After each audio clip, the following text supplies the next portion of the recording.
ओम श्रीं नमः. मार्गशीर्ष महिन्यातील महालक्ष्मी मातेचा महिमा सांगणारी ही कथा शेवटपर्यंत ऐका. प्राचीन काळी एका गावात एक मोठा श्रीमंत व्यापारी राहत होता.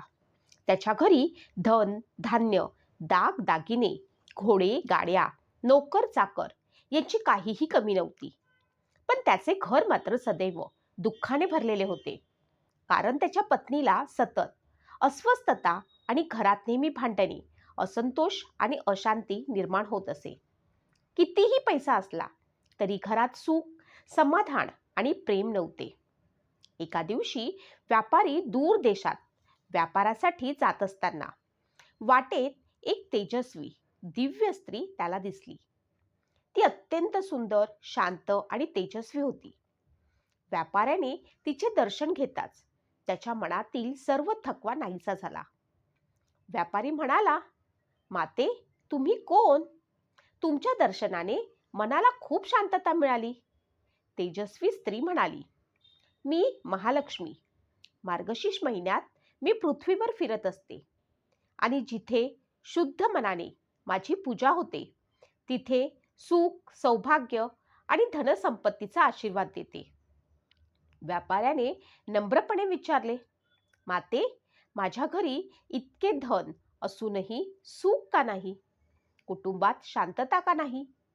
महालक्ष्मी माता शांतपणे म्हणाली, तुमच्या घरी माझे रूप म्हणजे सौभाग्य, प्रेम, आदर आणि स्वच्छता यांचा अभाव आहे. तुमची पत्नी नेहमी दुःखी राहते.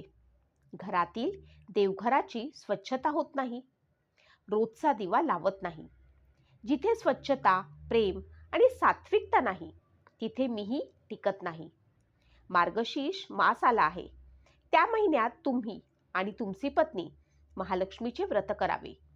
स्वच्छता, पूजापाठ, दीपप्रज्वलन, दान आणि मनाची शुद्धता ठेवा. मी स्वतः तुमच्या घरी येईल.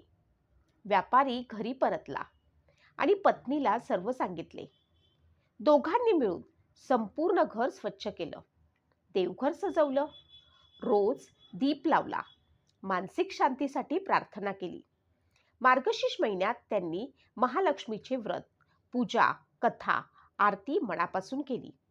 काही दिवसातच घराचे सर्व वातावरण बदलले. घरातील वाद, कलह अगदी कमी झाले. प्रेम वाढले, व्यवसाय चांगला फुलला आणि घरामध्ये सुख, शांती, सौभाग्य आणि धनसंपत्तीचा ओघ सुरू झाला.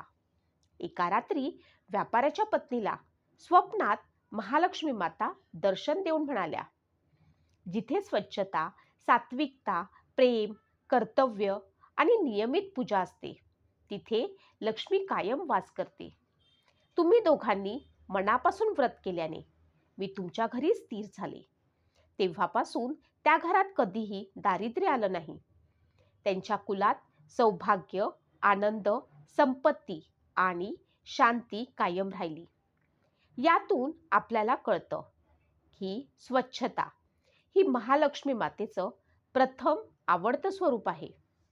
मनातील कटुता, राग, लोभ कमी करून प्रेम, आदर ठेवावा.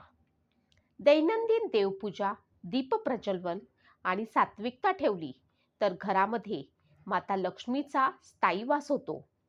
मार्गशीर्ष महिन्यात केलेली महालक्ष्मी पूजा अत्यंत मंगल आणि फलदायी मानली जाते.